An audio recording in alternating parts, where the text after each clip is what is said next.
اسلامي امارت سوداګرو ته ډالر راټیټ شو، نرخونه راکم کړئ. سلام، ستړي مشئ. پوره جزئیات همدې ویډیو کې راسره وګورئ. افغان حکومت وايي سوداګر دې د نرخونو د ټیټوالو لپاره اقدام وکړي. د افغانستان د سوداګرۍ او صنایعو خونو مسؤلینو تېره ورځ ناوخته په یوه خپره کړې اعلامیه کې ویلي چې په هیواد کې د افغانیو ارزښت د ډالر پر وړاندې لوړ شوی دی. نو له همدې امله سوداګرو ته پکار ده چې په بازارونو کې د توکو په تېره د خوراکي توکو د بیو د کمښت لپاره اقدام وکړي. په هیواد کې د خوراکي توکو بیې هغه مهال لوړې شوې چې د ډالرو پر وړاندې د افغانیو ارزښت راټیټ شو.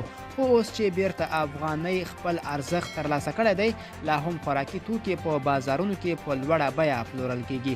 عام وګړي هم په بازارونو کې د لوړو نرخونو د موجودیت له امله شکایت کوي.